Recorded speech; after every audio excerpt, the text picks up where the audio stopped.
Hello అండి, అందరికీ good morning. మీరు చూస్తున్నారు జీకే లుక్స్ 2.0 ఛానల్. ఈ వీడియో కోసం నేను మళ్ళీ ఒక 10 కిలోమీటర్ల దూరం నుంచి మళ్ళీ ఇంటికి వచ్చి మరి స్పెషల్గా చేస్తున్నాను. ఎందుకంటే ఒక క్లారిటీ అనేది మనం ఇవ్వాలి అని. ఓ న్యూస్ 19 అనేది మనం గతంలో చూసాం. ఓ న్యూస్ 20 అనేది కూడా ఇప్పుడు వచ్చింది. దానికి కారణాలు, దాంట్లో ఆయన ఏం చెప్పారనేది మనం మాట్లాడుకుందాం. దానికన్నా ముందు విక్టర్ విత్ యాష్లో నిన్న మధ్యాహ్నం నుంచి కొన్ని చేంజెస్ కనిపిస్తున్నాయి అన్నమాట. దాని గురించి ముందు క్లారిటీ ఇస్తాను, ఎందుకంటే చాలామందికి ఇబ్బంది అనేది జరుగుతుందన్నమాట ప్రజెంట్ ఉన్న సిచ్యువేషన్లో. ఆల్రెడీ మనం నేను మాట్లాడుకున్నదే, బట్ ఏంటంటే ఇంకా కొంచెం డీప్గా అయితే మీకు చెప్పడానికి ప్రయత్నం చేస్తాను. వీడియో అనేది కొద్దిగా లెంత్ అయినా ఓపిక పట్టి చూడండి. ఈరోజు ఖచ్చితంగా మీకు సరైన ఇన్ఫర్మేషనే వస్తుందని నేను ఆశిస్తున్నాను. ఓకేనండి. కాబట్టి వీడియోలోకి వెళ్ళే ముందు ఎప్పటిలాగా లైక్ చేయండి, ఇన్ఫర్మేటివ్గా అనిపిస్తే తప్పకుండా షేర్ చేయండి. అలాగే మన ఛానల్ చూస్తూ కూడా ఇంకా సబ్స్క్రైబ్ చేసుకోకపోతే సబ్స్క్రైబ్ చేసుకొని సపోర్ట్ చేయండి. మనం ఇంకా టాపిక్లోకి వెళ్ళిపోదాం. దానికన్నా ముందు ఫ్రీగా ఎటువంటి పెట్టుబడి లేకుండా ఫ్రీగా మనీ ఎర్నింగ్ చేసుకునే అప్లికేషన్ సంబంధించి యూట్యూబ్ లింక్స్ అనేది ఫస్ట్ కామెంట్లోను డిస్క్రిప్షన్లో పైన లింక్ ఇచ్చాను. వాటి మీద క్లిక్ చేసి మీరైతే చూసి ఇంట్రెస్ట్ ఉన్న వాళ్ళు రిజిస్ట్రేషన్ చేసుకోవచ్చు. అలాగే కుదిరినంత వరకు నా వాట్సాప్ ఛానల్లోనూ టెలిగ్రామ్ గ్రూప్లో కూడా జాయిన్ అయి ఉండండి. లేటెస్ట్ ఇన్ఫర్మేషన్ అప్డేట్స్ వచ్చినప్పుడు అందులో మీకు పెడతా ఉంటాను. ఓకేనండి. ముందుగా మన విక్టరీ విత్ యాష్లో ఏమొచ్చింది అప్డేట్స్ అనేవి మాట్లాడుకుందాం. దాని తర్వాత ఓ న్యూస్ 20లో ఏమొచ్చింది, యాష్ గారు ఏం చెప్పారనేది కూడా మాట్లాడదాం. ఓకే, ఫస్ట్ వచ్చేసి ఎవరైతే 5వ తారీఖు 6వ తారీఖు రిజిస్ట్రేషన్ చేసుకొని, ఓకేనా, ఎవరైతే 5వ తారీఖు 6వ తారీఖు నవంబర్ 5, 6 తారీఖు అండి, ఓకేనా, 1-2 సార్లు చెప్తున్నాను. నవంబర్ 5వ తారీఖు ఎవరైతే రిజిస్ట్రేషన్ చేసుకొని ఇప్పటిదాకా కేవైసీని సక్సెస్ఫుల్గా రిజిస్టర్ చేసుకోలేకపోయారో, అంటే కేవైసీని పూర్తిగా కంప్లీట్ చేయకుండా కేవలం రిజిస్ట్రేషన్ చేసుకొని ఉన్నారో వారందరి అకౌంట్స్ కూడా నిన్న రిమూవ్ అవ్వడం జరిగిందన్నమాట. మ్యాక్సిమం ఈరోజు కూడా చాలామంది అయ్యే అవకాశాలు ఉన్నాయి. ఓకేనా. నా కింద దాదాపు నవంబర్ 6వ తారీఖున 7 మంది జాయిన్ అయ్యారండి. ఇక్కడ చూశారు కదా, మధ్యలో ఫోటో పెట్టాను, నెంబర్ 2 ఫోటో. 7 మందిలో ఇప్పుడు ప్రజెంట్ 5గురు మాత్రమే ఉన్నారు. కొంతమంది కేవైసీలు అయినాయి, కొంతమందికి అవ్వాలి. ఎవరికైతే కేవైసీలు అవ్వలేదో 45 రోజుల పీరియడ్ అనేది కంపెనీ ఇచ్చింది. 45 రోజుల పీరియడ్ దాటింది కాబట్టి నవంబర్ 5 నుంచి డిసెంబర్ 20కి మనం అనుకున్నాగా 45 రోజుల పీరియడ్. 45 పీరియడ్లో చేసుకోలేకపోయారు కొన్ని కారణాల చేత, కొన్ని బగ్స్ చేత. కాబట్టి వాళ్ళ అకౌంట్స్ కంపెనీ రిమూవ్ చేసింది. ఇంకా వాళ్ళు మన టీంలో కనిపించరు. వాళ్ళకి మనకు ప్రజెంట్ ఎటువంటి సంబంధం కూడా లేదు. ఎందుకంటే మళ్ళీ వాళ్ళు రిజిస్ట్రేషన్ చేసుకోవాలంటే మళ్ళీ ఫ్రెష్గా లింక్ తీసుకోవాలా, మళ్ళీ ఫ్రెష్గా రిజిస్ట్రేషన్ చేసుకోవాలా, అదన్నీ కూడా కొత్త మెయిల్తో చేసుకోవాలి. ఆల్రెడీ ఏదైతే మెయిల్ ఇచ్చారో ఆ మెయిల్ మళ్ళీ పనిచేయదు అన్నమాట. ఎందుకంటే ఆ మెయిల్లో వాళ్ళు టైంకి కేవైసీ చేయలేకపోయారు కాబట్టి ఆ మెయిల్ అనేది పనిచేయదు. కాబట్టి ఆన్ పేస్ మెయిల్ ఇవ్వాలని రూల్ అయితే ఇక్కడ లేదు. ఏదైనా కొత్త మెయిల్ క్రియేట్ చేసుకొని లేదా పనిచేసే మెయిల్ అయినా సరే మీరు ఇవ్వచ్చు. యాహూ మెయిల్, ఓ మెయిల్ పనిచేయవు. ఓకేనా, ఇది మీరు గమనించండి. కొత్తగా ఒక జీమెయిల్ క్రియేట్ చేసుకొని అది పనిచేస్తుందో లేదో ప్రాపర్గా చెక్ చేసుకున్న తర్వాత పర్ఫెక్ట్గా ఒక అక్షరం కూడా తేడా లేకుండా మళ్ళీ ఫ్రెష్గా లింక్ తీసుకొని మళ్ళీ మీరు రిజిస్ట్రేషన్ చేసుకొని మళ్ళీ కేవైసీ చేయాల్సి ఉంటుంది. గతంలో మీకు కేవైసీలు ఏ ప్రాబ్లమ్స్ వచ్చినాయో ఆ ప్రాబ్లమ్స్ ఒకసారి మీరు మైండ్లో పెట్టుకొని కొంచెం డిఫరెంట్గా చేయడానికి ప్రయత్నం చేయండి. ఓకేనా. కాబట్టి మీకు ఎవరికైనా సరే లాగిన్ చేసేటప్పుడు ఇన్కరెక్ట్ పాస్వర్డ్ ఆర్ లాగిన్ అని వచ్చినట్టయితే, అంటే ఇన్కరెక్ట్ పాస్వర్డ్ మెయిల్ అని వచ్చినట్టయితే ముందుగా ఒకసారి మిమ్మల్ని జాయిన్ చేసిన అప్లైనర్స్ ఎవరైతే ఉంటారో, అంటే లీడర్స్ ఎవరైతే ఉంటారో వాళ్ళకి ఫోన్ చేసి మీ అకౌంట్ వాళ్ళ దాంట్లో చూపిస్తుందో లేదో కనుక్కోండి. ఓకేనా. వాళ్ళ దాంట్లో మీ పేరు, మీ మెయిల్ ఐడి, మీ ఫోన్ నెంబర్ ఏమీ కనిపించకుండా రిమూవ్ అవుతే మీ అకౌంట్ కంపెనీ సైడ్ నుంచి 45 రోజుల పీరియడ్ దాటింది కాబట్టి రిమూవ్ చేశారని అర్థం. మీరు ఎన్ని ప్రయత్నాలు చేసినా, ఫర్గట్ పాస్వర్డ్లు కొట్టినా, ఎన్నిసార్లు లాగిన్ చేసినా ఇంక ఓపెన్ అవుతుంది. ఎందుకంటే కంపెనీ వాళ్ళు దాన్ని డిలీట్ చేశారు. మళ్ళీ అదే మెయిల్తో మీరు రిజిస్ట్రేషన్ చేద్దామన్నా అవ్వదు. ఎందుకంటే ఆల్రెడీ ఒకసారి మీది అక్కడ రిజిస్టర్ అయిపోయింది కాబట్టి రికార్డులో మళ్ళీ అదే మెయిల్ అనేది పనిచేయదు. ఆల్రెడీ మన యాష్ గారు చెప్పారు కదా, ఒక్కసారి వచ్చిన దాన్ని మళ్ళీ రెండోసారి చేయడం కుదరదని. కాబట్టి ఇవన్నీ మైండ్లో పెట్టుకొని ప్రతి ఒక్కరు నేను చెప్పిన ఈ యొక్క దాన్ని ఫాలో అవ్వండి. ఒకవేళ ఎవరికైనా అర్థం కాకపోతే మళ్ళీ మొదటి నుంచి చూడండి, క్లారిటీగా చెప్పాను. ఓకే, ఇప్పుడు మనం మిగతా టాపిక్లోకి వెళ్ళిపోదాం. ఈ టాపిక్లోకి వెళ్ళే ముందు కూడా క్లారిటీ ఇవ్వాలండి. గతంలో మనకి ఓ న్యూస్ పార్ట్ 1 అని వచ్చింది. బేసిక్గా నేను ఆ రోజు పార్ట్ 1 అని చెప్పలేదు, రెండో రోజు చెప్పాను. బట్ ఇప్పుడు ప్రాక్టికల్గా మనం చూసినట్టయితే ఓ న్యూస్ పార్ట్ 2 అనేది ఇంక ఉండదు. ఓకే, ఇక్కడ చూశారు కదా, గతంలో మనకి ఓ న్యూస్ పార్ట్ 1 అని ఉంది, 19 పార్ట్ 1 అని. ఇప్పుడు ఓ న్యూస్ 19 పక్కన పార్ట్ 1 అని లేదు. ఎందుకంటే ఇప్పుడు ఓ న్యూస్ 20లో పార్ట్ 3 అంటే 3 భాగాలు ఉంటాయని చెప్పారన్నమాట. ఓకే, ఓ న్యూస్ 20లో మొత్తం మీద 3 భాగాలు ఉంటాయి. ప్రజెంట్ మనం చెప్పుకుంటుంది మొదటి భాగం. ఇది ఒకటి మీరు క్లారిటీగా తెలుసుకోవాలి. ఓకేనా. ఎందుకంటే చాలామంది ఈ కన్ఫ్యూజ్లో ఉంటారు. ఓ న్యూస్ 19లో పార్ట్ 2 ఎప్పుడు వస్తుందని. ఓ న్యూస్ 19లో పార్ట్ 1 అని ఇచ్చారు. బట్ ఏంటంటే ఇప్పుడు పార్ట్ 1 తీసేసి కేవలం ఓ న్యూస్ 20 ఇచ్చేశారు. కానీ ఓ న్యూస్ 20లో కూడా 3 పార్ట్లు ఉంటాయి. ఎలా అంటే అవతార్ 1, అవతార్ 2, అవతార్ 3 ఇప్పుడు వచ్చింది కదా, ఆ రకంగానే ప్రతిదానికి సపరేట్ టైమింగ్స్లు ఉంటాయి. ఓకేనా. కానీ మంచి విషయం ఏంటంటే మనకి ఈ సంవత్సరం ఎండ్ అయ్యేలోపే ఆల్రెడీ ఒక పార్ట్ ఇచ్చేశారు. ఇంకా మిగతా 2 పార్ట్లు కూడా ఇచ్చేస్తే మనకు కూడా కొంచెం క్లారిటీగా అసలు కంపెనీకి ఏం జరిగింది, దేనివల్ల కంపెనీ ఇబ్బంది పడింది, నిజంగా కంపెనీ ఇబ్బంది పడిందా లేకపోతే ఇబ్బంది పడేలాగా ఎవరైనా చేశారా, ఇవన్నీ కూడా ఒక క్లారిటీ అనేది వస్తుంది. ముందు మనకు తెలిస్తేనే కదా మనం ఏదైనా నేను చెప్పగలం. ఎందుకంటే ఇక్కడ మనం కంపెనీలో ఏం జరిగిందో దాన్ని మాత్రం చెప్పుకోవాలి, సొంత ఊహాగానాలు అనేది చెప్పడం కరెక్ట్ కాదు. ఓకే, మనం ఇంకా సబ్జెక్ట్లోకి వెళ్ళిపోదామండి. ముందుగా వచ్చేసి ONews20 3 భాగాలుగా రానుంది అన్నట్టుగా మనకి పైన హెడ్డింగ్ అనేది పెట్టారు. ఇది మొదటి భాగం. ఓకేనా, ఇది మొదటి భాగం. 3 భాగాల్లో ఇది ఫస్ట్ పార్ట్ అన్నమాట. నిశ్శబ్దం వాస్తవాలను ముగించే క్షణం. ఓకేనా, నిశ్శబ్దాలను వాస్తవాలని ముందుగా తీసుకొచ్చే క్షణం ఇది ఇప్పటికీ వచ్చింది. అంటే ఏదైతే మనకి నిజాలు చెప్పాలన్నారో ఆ నిజాలు చెప్పే టైం అనేది ప్రజెంట్ ఇప్పుడు వచ్చింది అన్నట్టుగా చెప్తున్నారు. మొత్తం రెడ్ కలర్లో అండర్లైన్ రెడ్ కలర్లో వచ్చింది చూసారా, అది మాట ఇదంత టాపిక్ వచ్చింది. కొన్ని విషయాలు చట్టపరమైన అలాగే నియంత్రణ ప్రక్రియను లోబడి ఉంటాయి. కొన్ని విషయాలు ఏవైతే ఉన్నాయో అవన్నీ కూడా చట్టపరంగా కొన్ని సమయపాలన అన్ని నియంత్రణలు కలిగి ఉంటాయి అన్నట్టుగా చెప్తున్నమాట. అలాగే ఈ కమ్యూనికేషన్ సందర్భాన్ని అందించడానికి ఉద్దేశించబడింది. అంటే ప్రజెంట్ ఈ కమ్యూనికేషన్ అంతా కూడా మీకు ఇవ్వడానికి నేను ఉద్దేశించబడ్డానంటగా చెప్తున్నాను అనమాట. ఈ ప్రాసెస్ని పూర్తి చేయడానికి లేదా ప్రభావితం చేయడానికి కాదు. అంటే ఈ ప్రాసెస్ని ఏదో పూర్తిగా కంప్లీట్ చేసేయడానికి లేదా ఇంకేదో చేయడానికి కాదు అన్నట్టుగా చెప్తున్నారన్నమాట. నేను ఇప్పుడు ఎందుకు మాట్లాడుతున్నాను, అసలు నేను ఇప్పుడు ఎందుకు మాట్లాడుతున్నాను అని చెప్పి ఆయన ఇది పెట్టారు. కింద హెడ్డింగ్ మళ్ళీ ఏం పెట్టారంటే యాష్ మొఫరేష్ నుండి ఒక ప్రత్యేకమైన 3 మెసేజ్లు రానున్నాయి. ఓకేనా, మొదటి మెసేజ్ ఇప్పుడు వచ్చింది కదా, అలాగే మిగతా మెసేజ్లు కూడా రానున్నాయి అన్నట్టుగా హెడ్డింగ్ అనేది పెట్టారు. నెక్స్ట్ 3 ONews పార్ట్లలో తెర వెనక అంటే రాబోయే మిగతా పార్ట్స్ ఏవైతే ఉంటాయో దాంట్లో తెర వెనక అంటే బ్యాక్గ్రౌండ్లో ఏం జరిగిందో దాని యొక్క ఖచ్చితమైన వివరాలను నేను మీకు చివరికి క్లారిటీగా నిజాయితీగా బహిరంగంగా పంచుకుంటాను. ఓకేనా, నెక్స్ట్ అసలు మీకు ఈ యొక్క బ్యాక్గ్రౌండ్లో జరిగిన ప్రాబ్లమ్స్ అన్నీ కూడా మొత్తం నేను మీకు ఖచ్చితంగా ఏం జరిగింది అది, అలాగే వాటిని నిజంగా ఏం జరిగింది, అలాగే క్లారిటీగా వాటిపై బహిరంగంగా అంటే పబ్లిక్గా నేను మీకు పంచుకుంటాను అన్నట్టుగా చెప్పారన్నమాట. ఈ 3 భాగాల సిరీస్ అంటే ఈ 3 భాగాల మెసేజ్లు ఏవైతే ఉన్నాయో ఇదేదో నింద గురించి కాదు, అంటే నింద వేశారని కాదు, ఇది నిజం, అంటే ఇది వాస్తవం. కాబట్టి జవాబుదారీతనం అలాగే క్లారిఫికేషన్ ద్వారా నమ్మకాన్ని మళ్ళీ తిరిగి తీసుకురావడం గురించి. అంటే ఇప్పుడు జవాబుదారీతనం అంటే ఏం జరిగిందో చెప్పేదాన్ని జవాబుదారీతనం అంటారు. అది మీ అందరికీ తెలిసిన విషయమేనండి. ఇది మనకి భరత్ అనే నేను సినిమాలో మన మహేష్ బాబు వాడతాడు. ఏం జరిగింది, ఏం జరుగుతుంది, జవాబుదారీతనం ఉండాలి అన్నట్టుగా చెప్తారు కదా, ఆ రకంగానే అసలు ఏం జరిగిందో చెప్పదాన్ని జవాబుదారీతనం అనేది అంటారన్నమాట. కాబట్టి నేనైతే మీకు జవాబుదారీతనం తీసుకొని క్లారిఫైగా మొత్తం అన్నీ చెప్తాను. ఎందుకు చెప్తానంటే మళ్ళీ పోయిన మీ నమ్మకాన్ని మళ్ళీ తిరిగి తీసుకురావడానికి, అసలు ఏం జరిగింది, కథ ఏంటి, కథనం ఏంటి మొత్తం అన్నీ మీకు నేను చెప్తాను అన్నట్టుగా ఆయన అన్నారన్నమాట. ఓకే, ఇప్పుడు టైం వచ్చింది కాబట్టి నేను ఇప్పుడు మాట్లాడుతున్నాను. మళ్ళీ హెడ్డింగ్ మాట ఇది, ఇప్పుడు టైం వచ్చింది కాబట్టి నేను మీకు ఇవన్నీ మాట్లాడుతున్నాను అన్నట్టుగా చెప్పానమాట. చాలా కాలంగా నేను సైలెంట్నే ఎంచుకున్నాను, అంటే చాలా కాలంగా నేను నిశ్శబ్దాన్ని ఎంచుకున్నాను. ఎందుకంటే ఈ సైలెంట్ నా సొంతంగా నేనే ఎంచుకున్నాను, అంటే ఎవరో చెప్పింది కాదు, నా సొంతంగా నేనే కావాలనే సైలెంట్గా ఉన్నాను. ఎందుకంటే అది తప్పించుకోవడానికి అయితే కాదు. ఓకే, సైలెంట్గా ఉన్నానంటే ఏదో తప్పించుకోవడానికి అయితే కాదు. వాస్తవాలను వెరిఫికేషన్ అవ్వడం అంటే నిజాలను క్లారిఫికేషన్ చేసుకోవడం ద్వారా సమయపాలన స్పష్టంగా ఉండటం. ఓకేనా, సమయపాలన అంటే టైం అనేది సరైన టైం వచ్చినప్పుడు దాని యొక్క పాలన అంటే కరెక్ట్ టైంలో కరెక్ట్ విషయాలు చెప్పడం అన్నమాట. అలాగే కొనసాగుతున్న విషయాలు బాధ్యతాయుతంగా అంటే బాధ్యతని తీసుకుని దాన్ని నిర్వహించడం ద్వారా పూర్తి సినిమాని అంటే పూర్తి పిక్చర్ని మీకైతే నేను చూపించాలని కోరుకుంటున్నాను. అంటే పూర్తి సినిమా ఏం జరిగింది అనేది మీకు నేను చూపించాలనుకుంటున్నాను అన్నట్టుగా చెప్పారు. మనం సినిమా డైలాగుల్లో అని చెప్తాము, యాష్ గారు కూడా సినిమా డైలాగ్ పరంగానే చెప్తున్నారు అనమాట.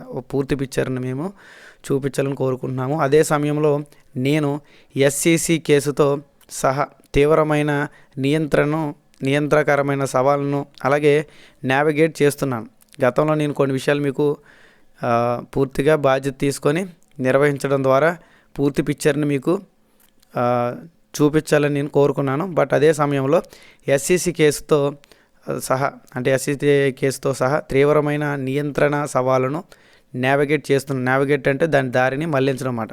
దాని దారి ఏ దారిలో వెళ్తే బెటర్, ఎలా వెళ్తే బెటర్ అనేది నావిగేట్ చేస్తున్నాను. అదే సమయంలో ఒక మార్గదర్శక సూత్రాన్ని కట్టుబడి ఉన్నాను. అదే సమయంలో ఒక విజన్పై, ఒక దానిపై కట్టుబడి ఉన్నాను అన్నట్టుగా ఆయన చెప్తున్నారు అనమాట.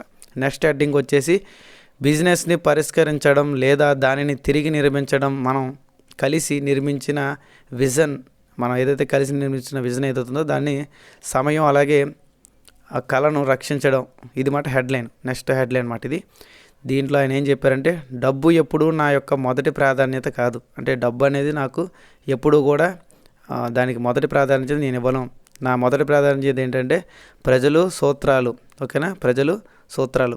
ఏం జరిగిందో వివరించే ముందు, అసలు ఇప్పుడు ఇదంతా ఏం జరిగిందో మీకు వివరించే ముందు ఆన్ పేసులో కార్యాచరణ పరంగా ఎలా నిర్మించబడిందో ఒక స్పష్టత స్థాపించడం ముఖ్యం. అంటే ఆన్ పేసులో కార్యాచరణ, అంటే ఆన్ పేసులో ఏం జరిగినాయో ఇదంతా కూడా మీకు స్పష్టంగా క్లారిటీగా చెప్పడం ముఖ్యం అన్నట్టుగా ఆయన చెప్తున్నారన్నమాట. ఒక వ్యూహాత్మక సమయంలో మేము బహుళ దేశాల్లో ప్రపంచ ఆర్థిక కార్యకలాపాలను, అంటే ఈజీగా మనం చెప్పుకోవాలంటే ఒకానొక టైంలో ప్రపంచవ్యాప్తంగా మనకి చాలా దేశాల్లో మనకి ఆఫీసులు ఉన్నాయి కదా గతంలో మాట. ఆన్ పేసుకు సంబంధించిన సబ్జెక్ట్ మాట ఇదంతా కూడా. ఓకేనండి, స్టార్టింగ్లో మీకు విక్టరీ డాష్లో సంబంధించిన సబ్జెక్ట్ చెప్పాను. ఒకవేళ మిస్ అయ్యి ఉంటే స్టార్టింగ్ వీడియోకి వెళ్ళి మొదటి నుంచే పూర్తిగా వీడియో చూడండి, లేకపోతే మీకు అర్థం కాదు. ఓకేనండి, ఇప్పుడు ఆయన ఏం చెప్తున్నారంటే, ఒక వ్యూహాత్మక సమయంలో మేము బహుళ దేశాలు, అంటే కొన్ని వేరువేరు దేశాల్లో ప్రపంచ ఆర్థిక కార్యకలాపాలను, అంటే మన ఆర్థిక కార్యక్రమాలు అంటే మొత్తం మన అమౌంట్ ట్రాన్సాక్షన్స్ వీటికి సంబంధించి దుబాయ్, యూఏఈలో కేంద్రీకరించాము. అంటే ఈ యొక్క ఆర్థిక కార్యకలాపాలను అంతా కూడా దుబాయ్లో యూఏఈలో మనం చేద్దామని చెప్పి ఆయన ఫిక్స్ అయ్యారన్నమాట. ఈ నిర్మాణానికి, ఓకేనా, ఈ నిర్మాణానికి ఆ సమయంలో సిఎఫ్ఓ, ఓకేనా, ఈ నిర్మాణానికి ఆ టైంలో సిఎఫ్ఓ మైకిల్ తమాన్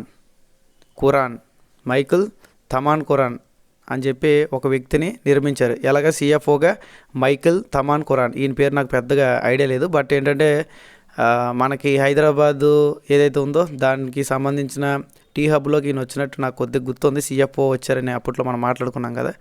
ఈయన కదా ఐడియా లేదు. బట్ ఏంటంటే ఈ పేరు కొద్దిగా డిఫరెంట్గా ఉందన్నమాట. సిఎఫ్ఓ మాట, ఆయన పేరు వచ్చేసి మైకిల్ తమాన్ కురాన్. అలాగే సిఓఓ మహమ్మద్ కమాల్, ఇతను మనకు తెలుసు కదా. సిఓఓ మహమ్మద్ కమాల్ నాయకత్వాన్ని వహించారు. దేనికి?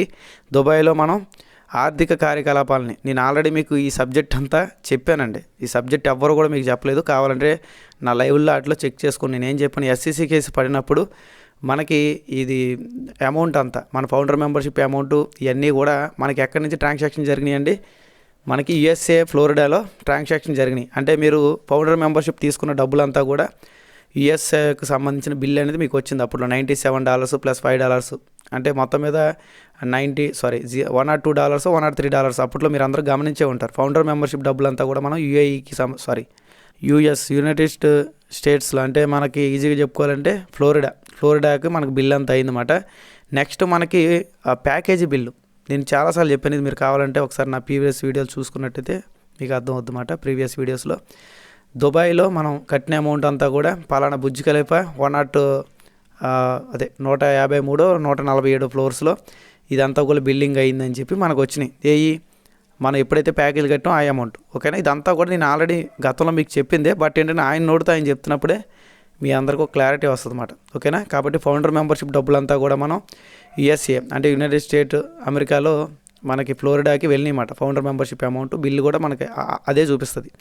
ఏదైతే ప్యాకేజీలు తీసుకున్నామో ఆ అమౌంట్ అంతా కూడా దుబాయ్లోకి వెళ్ళింది. ఈ దుబాయ్లోకి వెళ్ళడానికి దాని యొక్క కార్యకలాపాలకి ఎవరంటే నాయకత్వం తీసుకున్నారో వాళ్ళ పేర్లు మాట. ఇది సిఎఫ్ఓ మైకిల్ తమాన్ కురాన్ మాట ఒక ఆయన. రెండో ఆయన వచ్చేసి సిఓఓ మహమ్మద్ కమాల్ గురించి మనకి ఎక్కువగా తెలిసింది. ఓకేనా, మీకు క్లారిటీగా అర్థమైంది అనుకుంటున్నాను.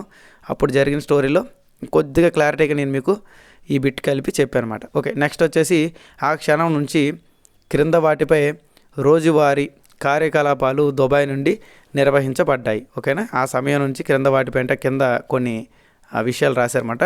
క్రింద వాటిపై కార్యకలాపాలు దుబాయ్ నుంచి నిర్వహించబడ్డాయి అన్నట్టుగా చెప్పారు. మొదటిది వచ్చేసి ఆర్థిక కార్యకలాపాలు. ఆల్రెడీ మనం మాట్లాడుకున్నాం కదా, పేమెంట్కి సంబంధించిన మాట. ఆర్థిక కార్యకలాపాలు అలాగే పేమెంట్ ప్రొసీజర్ కూడా అక్కడి నుంచే జరిగింది. అంటే పేమెంట్లు రావడం పోవడము, దాని తర్వాత పేమెంట్ ప్రొసీజర్ అంటే పేమెంట్లు ఎలా ఇవ్వాలి ఏంటి అనేది కూడా మొత్తం అంతా అక్కడే జరిగింది. మూడోది వచ్చేసి బిజినెస్ అకౌంట్స్ కూడా అక్కడి నుంచే జరిగినాయి. నాలుగోది వచ్చేసి బ్యాంకింగ్కి సంబంధించిన విషయాలు కూడా అక్కడే జరిగినాయి అన్నమాట. ఓకేనండి, మొత్తం మీద 4 కార్యకలాపాలు మనకి దుబాయ్ నుంచి జరిగినాయి. ఫస్ట్ వచ్చేసి ఆర్థిక కార్యకలాపాలు, రెండోది వచ్చేసి పేమెంట్ ప్రొసీజరు, మూడోది వచ్చేసి బిజినెస్ అకౌంట్కి సంబంధించింది, నాలుగోది వచ్చేసి బ్యాంకింగ్కి సంబంధించిన విషయాలు కూడా దుబాయ్ హెడ్ ఆఫీస్ నుంచే దుబాయ్ నుంచే జరిగినాయి. మరి అది హెడ్ ఆఫీసు అయిందో లేదు నాకు కొద్ది క్లారిటీ లేదు, బట్ అలా జరిగినాయి. ఓకే, దాని తర్వాత వచ్చేసి నా భార్య అలాగే నేను కంపెనీకి ఏకైక యాజమాన్యులుగా మిగిలిపోయాం. అంటే యాష్ గారు వాళ్ళ వైఫ్ ఆన్పేసు కంపెనీకి ఏకైక యజమానులుగా మిగిలిపోయారు అన్నట్టుగా ఆయన చెప్పారన్నమాట. నెక్స్ట్ వచ్చేసి కొన్ని అధికారాలు అలాగే లైసెన్సులు కార్యాచరణ అలాగే లాజిస్టిక్ ప్రయోజనాల కోసం మంజూరు చేయబడ్డాయి. ఓకేనండి, కొన్ని అధికారాలు అంటే కొన్ని ఏవైతే అధికారాలు ఉంటాయో అవి కానివ్వండి, లైసెన్సులకు సంబంధించిన కార్యాచరణలు ఏవైతే ఉంటాయో అవన్నీ కూడా లాజిస్టిక్ ప్రయోజనాల కోసం మంజూరు చేయబడ్డాయి. అలాగే యాజమాన్యానికి బదిలీ చేయడానికి ఉద్దేశించబడలేదు. అంటే కొన్ని విషయాలు ఎవరైతే ఓనర్స్ ఉన్నారో వాళ్ళకి చేయడానికైతే రూల్స్ ఒప్పుకోవన్నట్టుగా మనం ఇక్కడ అర్థం చేసుకోవచ్చు. ఓకేనా, ఇది మీకు ఒక నిమిషం క్లారిటీకి ఇది కూడా చెప్పేస్తాను. అంటే ఎవరైతే యజమానులు ఉంటారో ఖచ్చితంగా వాళ్ళ కింద గుమస్తాలు ఉంటారు కదండి. అంటే ఎగ్జాంపుల్గా మనకు అర్థమయ్యే భాషలో మనం మాట్లాడుకుందాం. గుమస్తాలు ఉంటారు, వాళ్ళ కింద వర్కర్స్ ఉంటారు.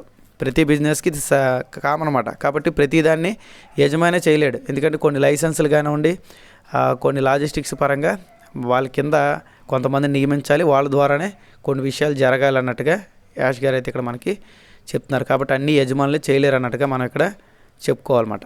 కాబట్టి ఆ సమయంలో ఈ నిర్మాణం సరైనదిగా అనిపించింది. అంటే ఆ టైంలో ఇలాగ నేను చేశాను కాబట్టి, ఇలా కొంతమందికి కొన్ని రకాల పొజిషన్స్ ఇచ్చాను కాబట్టి ఆఫీస్లో అదంతా కూడా మంచిదే అనిపించిందంట ఆయనకి. తరువాత ఏం జరిగిందో దానికి భిన్నంగా బయటపడింది. అంటే తర్వాత అంతా కూడా జరిగిందంతా కూడా కొంచెం డిఫరెంట్గానే జరిగింది. అంటే ఆయన అనుకున్న విజను, ఆయన అనుకున్న విషయాలు అంతా వేరు, కానీ దానికి రివర్స్లో అన్నీ కూడా భిన్నంగా బయటపడింది అన్నట్టుగా ఆయన చెప్తున్నారు. తదుపరి విడతలో మా మొదటి ప్రధాన పేమెంటు అప్లికేషన్ చివరకు ప్రారంభించినప్పుడు ఏం జరిగిందో, అలాగే దాని అఖండ విజయం ఎందుకు చాలా లోతుగా సమస్యలను దారితీసిందో నేను మీకు వివరిస్తాను. అంటే మనకి పేమెంట్ ప్రొసీజర్ అనేది మొదటగా స్టార్ట్ అయినప్పుడు మనం చాలా హ్యాపీగా ఫీల్ అయ్యాం. ఎప్పుడు సెప్టెంబర్ 2లో మనకి ప్యాకేజీలు కట్టినప్పుడు పేమెంట్ ప్రొసీజర్ స్టార్ట్ అయింది కదా. అంటే అందరికీ కూడా పేమెంట్ అనేది మనం చేసుకునే ప్రొసీజర్ స్టార్ట్ అయింది. కొంతమందికి చాలా వరకు స్టార్టింగ్ స్టేజ్లో కూడా చాలా స్మూత్గా అయితే పేమెంట్ ప్రొసీజర్ అయింది. అక్కడ ఆయన ఏం చెప్తున్నారంటే అఖండ విజయం, అంటే సక్సెస్ అయ్యాము అని ఆయన లోతుగా అనుకునే టైంలోనే దానికి చాలా ప్రాబ్లమ్స్ అనేవి లోతుగా వచ్చినాయి. అంటే ఇది విజయం అనేది పూర్తయిందని ఆనందపడే లోపే లోతైన సమస్యలు అనేవి అవి వచ్చాయి అన్నట్టుగా ఆయన చెప్తున్నారు అన్నమాట.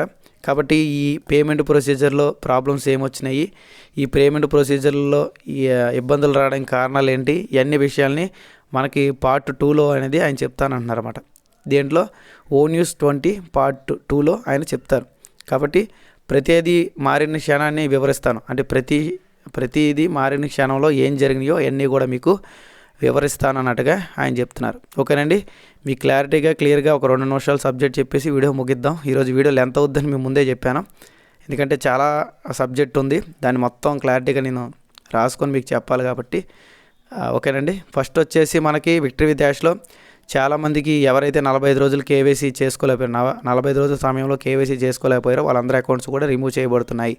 కాబట్టి మీ అకౌంట్స్ ఓపెన్ అవ్వకపోతే ఇన్వాలిడ్ మెయిల్ ఐడి కానీ పాస్వర్డ్ కానీ అంటే ఒక్కసారి మీ యొక్క అప్లైనర్ మిమ్మల్ని ఎవరైతే జాయిన్ చేశారో వాళ్ళకి ఫోన్ చేసి వాళ్ళ యొక్క సర్కిల్లో మీ యొక్క పేరు అవన్నీ ఉన్నాయో రిమూవ్ అయినాయో చెక్ చేసుకుని, ఒక్కసారి రిమూవ్ అయితే మళ్ళీ మీరు ఆ మెయిల్తో చేసుకోలేరు, కొత్త మెయిల్ని ఇవ్వాలి. అది ఆన్పేసు మెయిల్ అవసరం లేదు, ఏ మెయిల్ అయినా సరే కొత్త మెయిల్ క్రియేట్ చేసుకుని దాని ద్వారా కొత్తగా మళ్ళీ రిజిస్ట్రేషన్ చేసుకుని కేవైసీలు చేసుకోండి. Okay, first complete. నెక్స్ట్ వచ్చేసి మనం చాలాసార్లు చెప్పుకున్న విషయాలన్నమాట ఇవి. మనకి SEC కేసు పడకముందు మనకి ట్రాన్సాక్షన్స్ అంతా కూడా US గవర్నమెంట్ అంటే USA నుంచి జరిగినాయి, గవర్నమెంట్కి సంబంధం లేదనుకోండి. USA అంటే యునైటెడ్ స్టేట్ అమెరికాలో మనకి జరిగినాయి అన్నమాట, ఫ్లోరిడాలో. కానీ ఎప్పుడైతే SEC కేసు పడి ఇవన్నీ జరిగినాయో, అలాగే కొన్ని కారణాల చేత అన్నీ ఈ యొక్క యజమానులే చేయలేరు కాబట్టి కొన్ని రూల్స్ అండ్ రెగ్యులేషన్స్ ఎన్ని ఉంటాయి కాబట్టి కొంతమందిని నియమించారు. అది కూడా దుబాయ్లో నిర్మించారన్నమాట. ఆ నియమించిన వాళ్ళు CFO అలాగే COO అనే ఇద్దరిని నిర్మించి వారికి ఈ యొక్క బాధ్యతలన్నీ అప్పచెప్పారన్నమాట. నాయకత్వ బాధ్యతలని అప్పచెప్పారు. పేమెంట్ ప్రొసీజర్కి సంబంధించి కానివ్వండి, ఆర్థిక కార్యకలాపాలు కానివ్వండి, నెక్స్ట్ వచ్చేసి బిజినెస్ అకౌంట్కి సంబంధించి కానివ్వండి, అలాగే బ్యాంకింగ్కి సంబంధించి కానీ ఇవన్నీ పర్మిషన్లు వాళ్ళకి ఇచ్చారు. బట్ ఏంటంటే వాళ్ళు స్టార్టింగ్లో మంచిగా ఉన్నా సరే దాని తర్వాత మనం అనుకున్న దానికన్నా కూడా భిన్నంగా అవన్నీ జరిగినాయి. అంటే మనం మంచి కోసం అవన్నీ చేస్తే దానికి భిన్నంగా విషయాలు జరిగాయి అన్నట్టుగా యాష్ గారు అయితే ఇందులో చెప్పారు. ఓకే, కాబట్టి పేమెంట్ ప్రొసీజర్లో లోతైన సమస్యలు ఎందుకు వచ్చినాయి, అంటే లోతుగా ఈ ప్రాబ్లమ్స్ అన్నీ ఎందుకు వచ్చినాయి, వీటికి గల కారణాలు ఏంటి, ప్రతి క్షణాన్ని కూడా మీకు బయట పెడతాను త్వరలో అని చెప్తున్నారు. అది కూడా ONews20లో మనకు అన్నీ కూడా వస్తాయి. ఓకేనండి, ఇంతకన్నా క్లారిటీకి అయితే నేను కూడా చెప్పలేను. ఒకసారి అందరూ కూడా ఏదో నేను చెప్పానని కాకుండా మీరు OES అనేది ఓపెన్ చేసి ఆన్పేస్ OES అండి, ఓకేనా, ఆన్పేస్లో OESలో ఓపెన్ చేసి గతంలో పాపప్ మెసేజ్లు ఎలా చూస్తారో అలా చూడడానికి ప్రయత్నం చేయండి. ఓకే, ఒకవేళ మీకు ఆన్పేస్ ఈకోసిస్టమ్ ఓపెన్ అవ్వకపోతే ఎలా ఓపెన్ చేసుకోవాలంటే సింపులేనండి. మీరు ఆన్పేస్ అని చెప్పి గూగుల్లో టైప్ చేసిన తర్వాత దానికి ఆన్పేస్ సంబంధించి ఈకోసిస్టమ్ అని వస్తుంది. దాని మీద క్లిక్ చేసి మీ యొక్క ఈమెయిల్ ID పాస్వర్డ్ కొట్టి లాగిన్ అవ్వండి. ఓకేనా, లేదా రెండో ఆప్షన్ వచ్చేసి మీకు పాస్వర్డ్ పక్కనే, అంటే మీరు ఈకోసిస్టమ్ ఓపెన్ చేసిన తర్వాత పాస్వర్డ్ పక్కనే OTP అని ఉంటుంది. దాని మీద క్లిక్ చేసి మీ ఆల్టర్నేట్ జీమెయిల్ ఐడిని ఇవ్వాలి. ఈమెయిల్ ID కాకుండా జీమెయిల్ ఐడిని ఇస్తే ఆ జీమెయిల్ ఐడికి ఒక 6 అంకెలు OTP వస్తుంది. అది 3 నిమిషాల్లో మీరు ఎంటర్ చేస్తే మళ్ళీ మీరు OESలోకి లాగిన్ అవ్వగలరన్నమాట. ఈ 2 ఆప్షన్లు మాత్రమే ఉన్నాయి.